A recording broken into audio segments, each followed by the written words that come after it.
So welcome, beautiful souls. So today started out as a practice doing interviews on Zoom. That was the goal initially. And the interview started turning out so good. I said, wait, we have to record this. So we are now recording, and I'm here with my beautiful, beautiful friend and colleague, Maureen Yuen, all the way in Hawaii. Hey. So welcome. This lady, as the interview goes on, you'll see why I love her so much. So Maureen, welcome. And how did we meet? Thank you so much, Marie. Well, we met the last day of November 30th of 2022. So not that long ago. And yet I feel like we're like sisters. I do too. Yeah. And how we met was through our mutual resonance with finding healthier, practical, economical ways to use our dollars in a more, I'll just come out and say it, patriotic way. I mean, I don't mind saying I'm 67 years old, so I've been around the block a few times. And I remember when if you went shopping, you would see things made in the USA. And if you came across something that said made in Japan, well, you kind of snickered because you thought, oh, this is not going to last very long. Let's put it back on the shelf. I remember those days. Mm-hmm. And what has happened over time is that you can't hardly find made in the USA. So basically how Maria and I came together was we were both searching for something that would do all of the things that I just mentioned, provide healthier alternatives for your house, for your home, for your family, that wasn't going to kill you. Because if you look at any product on the shelf, I know if you go shopping at Target or Walmart, Longs, wherever you shop, CVS, your local grocery store. Me being in Hawaii, it would be Safeway, Times, Foodland. You know, if you go shopping and you're buying things for the household, what are you going to see?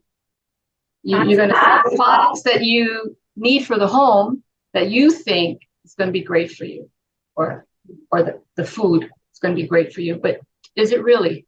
And so that's how Marie and I met. We were making better choices about what we were bringing into the home, whether or not it was going to be healthier for us, you know. And that's how we met. Exactly. And I feel like we know each other like forever, you know, even if we don't. It really does feel that way. Most definitely. So earlier on in our journey together, we discovered that we needed to learn how to use Zoom and share the screen and do all those wonderful things. So we did that together, and it turned out to be so much fun. Just exploring and learning. Hilarious. And so now that I have decided that on my YouTube channel, I really want to do interviews. There are so many beautiful souls in my life that are so inspiring to me, and I want to share those people with you. So I needed now to learn how to use Zoom to do interviews. So of course I contacted Maureen and said, Maureen, I need to learn this new skill, and I need a friend that I could practice with, and I've nominated you. And of course she agreed right away. I'm your guinea pig. So here we are today. You all are seeing us for the first time doing this, but I also thought that we were having so much fun practicing, and the things that Maureen was sharing from her heart are so beautiful. I wanted to share them with you as well. So we're going to go ahead and stop practicing and just interview, because we're getting kind of good at this. So anyway, so Maureen, one of the things I love to ask is, what were the things when you were young that you just loved doing those when you were just not worrying about other things, but what were the things that you love to do? And do you see some of those same things following a little thread in the tapestry of your life, that you see how that tapestry has come together now in these 67 years to create the beautiful soul that you are? That's a very big question, a very deep question. I would say that as a young girl, and I'm thinking,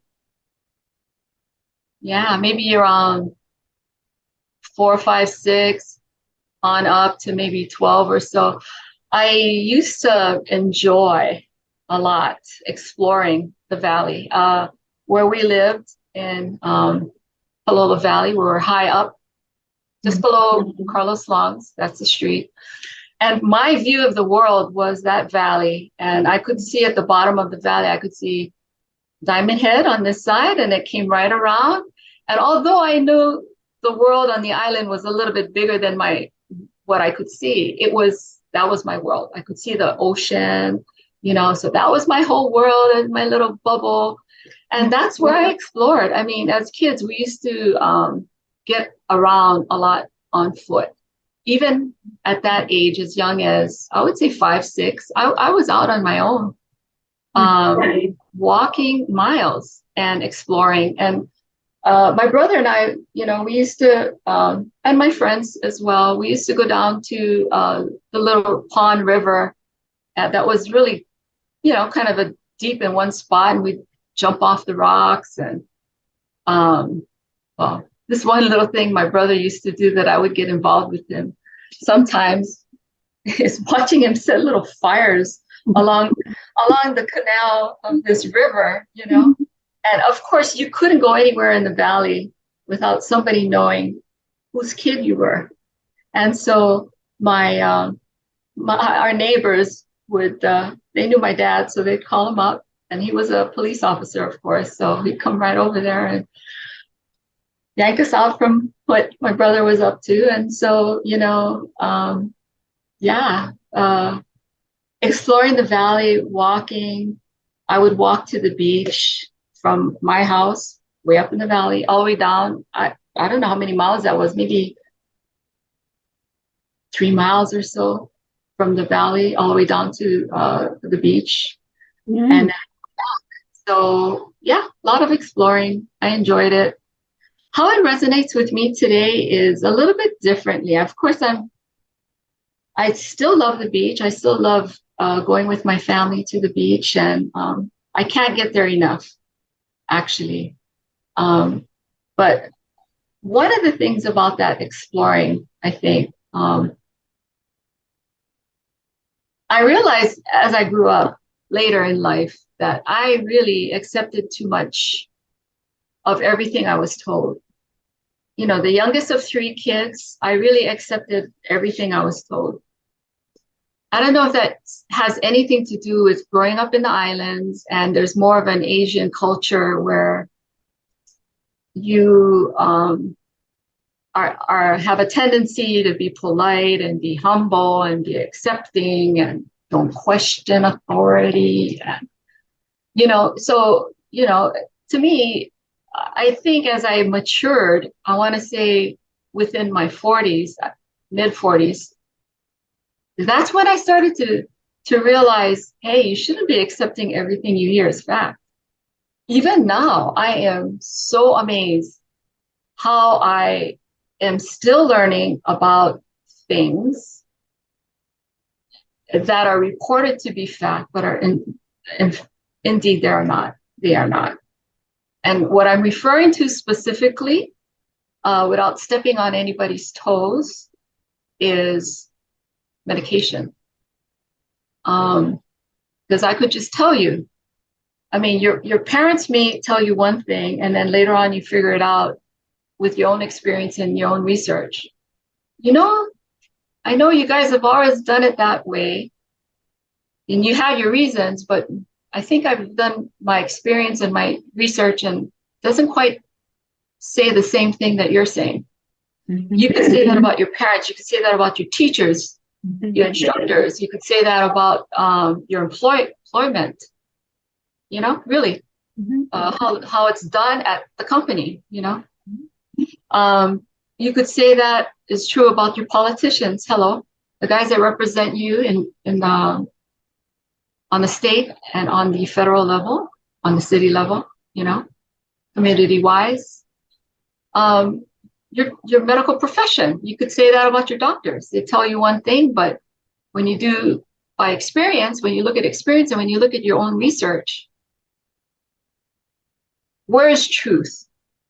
And that's when I realized, I guess, on a small scale, probably in my 40s, that everything you're spoon-fed, you better do your due diligence and question. And not to be obstinate or rebellious or whatever, but just do your own research. I mean, the internet is beautiful because you don't need to go to the library. You don't need to do, to call a whole bunch of people. I mean, you can do a deep research online and find out so much because folks are actually telling you the truth. Even the guys online, even all these people that I've just been mentioning, you know, politicians, the medical field, they are actually telling you what they're actually doing. If you just do your research, it's out there. And so exploring as a kid and just enjoying the freedom of exploring and not being afraid to explore and go miles from your home, not be afraid of the boogeyman or whatever. And now today, you know, the boogeyman is out there, but you're not afraid if you approach anything with open heart, open mind, and not feel like you know everything. I mean, I'm wanting to always learn, and I wish I had that wanting to learn as a younger person, more inquisitive mind, because I think I'd be a so much better student now if I, you know, went back to college and stuff. But I think the college of hard knocks and growing up and living and being able to research like this, you don't need to have a BA or MA or PhD or whatever to really be akamai. And that's what we call in Hawaiian, akamai means smart or wise. So yeah, I can be pretty long-winded. I don't know if I answered your That's question. great. That's the goal. That's the goal is to, you know, to hear who you are, hear who Maureen is. And I can even tell you what I've been up to the last couple of days. In my research online, right? I came across a really cool conference that was held in early September. And that conference is called Healing for the Ages. Dr. Artist, Dr. Group, Dr. Ely, and Dr. Schmidt. Some of the names people might be aware of. But when I explored what this conference was all about, because some of the things that these folks have talked about, I was aware of. But me, with my desire to learn and stuff, I thought, oh, I'm gonna click register for the online, because what they've done is they've made it available. You can go online and watch the 2-day conference, the different speakers, and then the question and answer period. So I think I just posted it on my Facebook today. If anybody's interested in exploring that, wow, my eyes are open a lot more. And so that's what I've been up to the last couple of days. beautiful. Yeah, it's really fascinating and interesting to learn how the body. You know what? I'll give you a little bit of history. I remember as a young adult watching my father being prescribed a lot of pills. Okay. I thought, man, you got so much pills over here, pills, pills, pills. And these pills are all supposed to make you better, right? And even as a young person, a young adult, I looked at that and I thought, how is that normal to be taking all these pills? You know, a lot of them. And it turned out some of them were to counteract the symptoms of that were being experienced from the previous pill that you took. You know what I'm saying? Exactly. So that just that always stuck in the back of my mind. And as a young person, young adult, I thought, hey, I'm not going to do that. I'm not going there. Mm-hmm. So at some point in my life, at different points of my life, okay, you go to your doctor, they check your blood pressure, they check, do your labs, you know.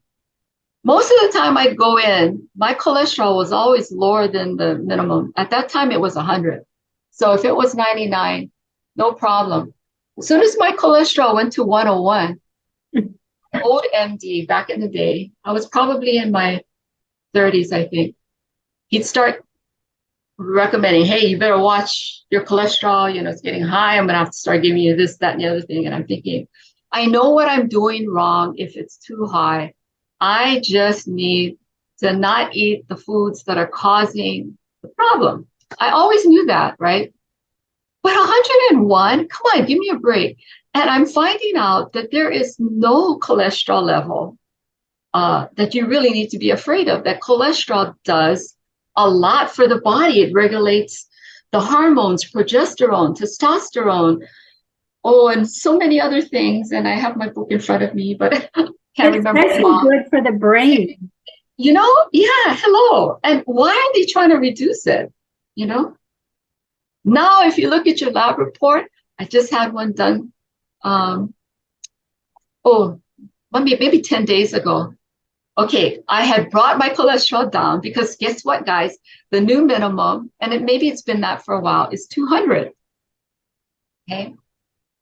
So I had brought my cholesterol down and now it's 225. And I thought, okay, that's good because it was 276 before. But now I'm just learning from these doctors, hey, you need the cholesterol in your body because it's doing all these things for you. And so it's kind of like, hey, you know, there's so much to know health-wise that your medical doctor, you know, he's just going to give you a pill. I'm going to give you a pill. You ain't give me no pills. I know what I need to do. I need to stop eating the sushi or whatever it is, you know. And that's what it is. That's all it is. Is you need to be you. You don't look to the next guy, your doctor, whoever, for answers. You need to look to yourself and do your research. You know, what's causing your body to not do what it needs to do, you know? Exactly. And take responsibility. We have the power to do that. Yes. Yes, exactly. You are responsible for yourself. Nobody else is. Nobody's going to be able to wave a magic wand over you and say, poof, you don't have to worry about that anymore. Yes, you have to take responsibility. And you can see where, you know, when you look at foods, oh my God, and advertising for foods and products. I mean, my goodness, our kids are not eating right in school. I don't know.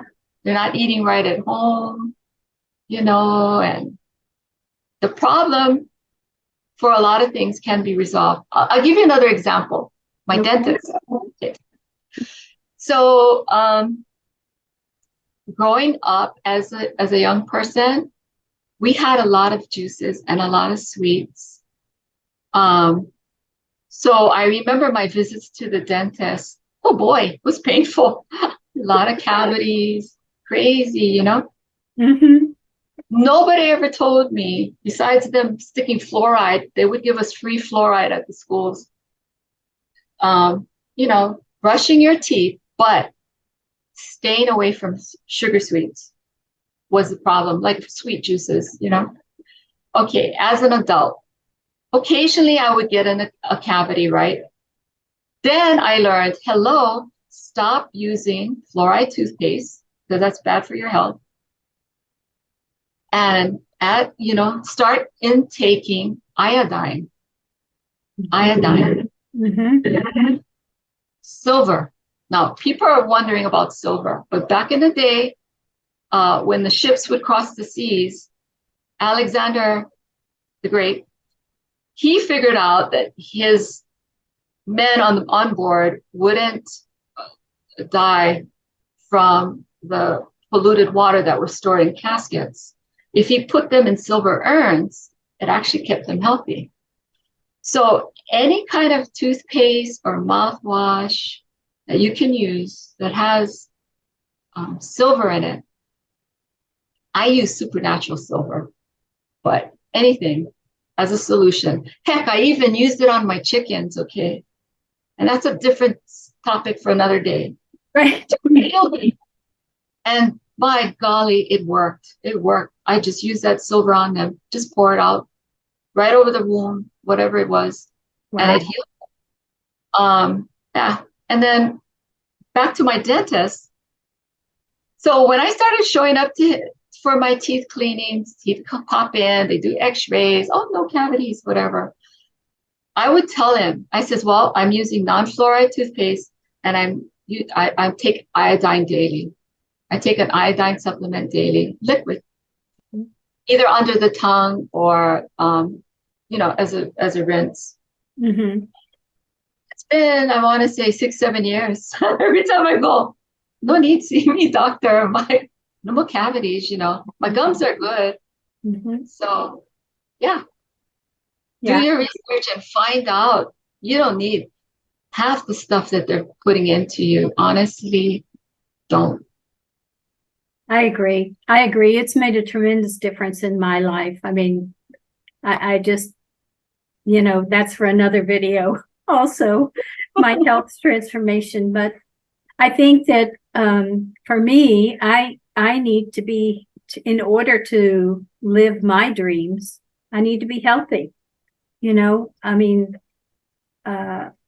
we want to be as healthy as we can to enjoy our time with our family and our friends and to pursue the things that we want to pursue. And that is foremost, right? I mean, just feeling good. Exactly. And moving on and being interested in other people. Yes. Not looking at your navel every day, but actually, being interested and communicating with people. Mm-hmm. So I'm one of those kind of people that if I'm in a room, I'm going to go up to everybody in the room. Just to say hello, how are you? Mm-hmm. I have no qualms about meeting people and stuff. And so I figured, that was probably one of my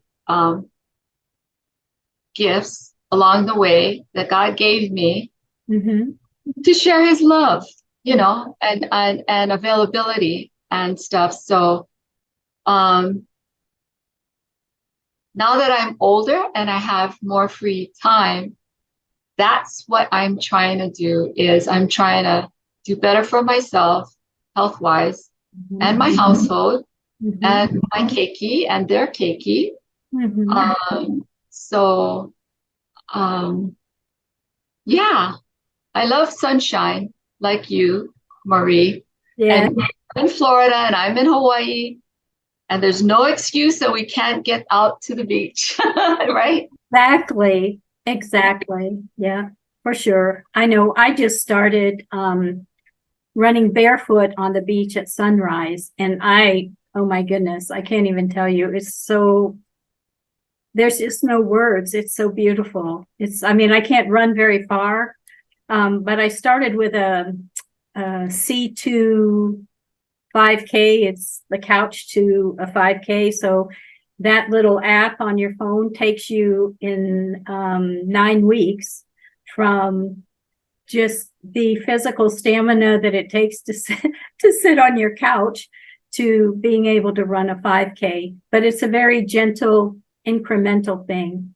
So that is great. That's great. I mean, That's another thing I'm learning about in this conference that I kind of already knew, but it's kind of like poking you to tell you, hello, you need to do this too, you know?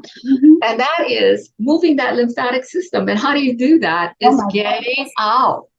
You can't sit in front of the computer learning all day. You got to get out there, you know? You got to move. You got to get around and stuff. And that's part of being healthy too. Not just what you put in or on top of your skin, but get that lymphatic system going so that everything can get moving. And you probably won't feel as bad as you might have when you first stepped out of the bed, you know. It's so true. And also going to the gym and there's got to be a reason for them. And I'm kind of thinking it's part of that not moving enough and exercising out and about. It's probably also what's going into the body, inflammation. Yeah. So just the coach at the gyms she just did a seminar on Saturday on the pursuit of strength for women. And excuse me, and she used a phrase. She said, motion is the lotion. That's a good phrase. Motion is the lotion. And it's so true. You just getting moving and so forth. So motion is the lotion. I also heard from this conference is getting the lymphatic system, besides moving and exercising, walking on the beach like you're doing, or running, swimming, is get a massage. Yes. Get the toxins out of your body, take a sauna, because that gets all the toxins out of your body as well. Exactly. So, yeah, whatever we can do to feel better and be better. Well, we have just a couple minutes left. So what would you like your final words of encouragement to be to people? I mean, really, the whole interview has been an encouragement to people, but what would you like to conclude with? Don't believe anything I said. It's my personal experience. Check it out yourself. Do your research for yourself, because only you and the Lord, good Lord above, who gave you everything you need within this system. It's a whole system. My goodness. With his help and his blessing, you know, you can pretty much fix whatever's wrong with you. Absolutely. You can, inside and out. Well, Maureen, this has been just so beautiful. You're such a beautiful person, and I'm just so happy and grateful we're on the journey together. And I'm sure that those of you who watch the interview will love to see another one. She has many other interesting things. She has chickens. Actually, I'm pretty goofy. What? I'm pretty goofy. Pretty goofy. And goofy is good. We know that goofy is good. So thank you so much for joining us today. And we will talk again soon.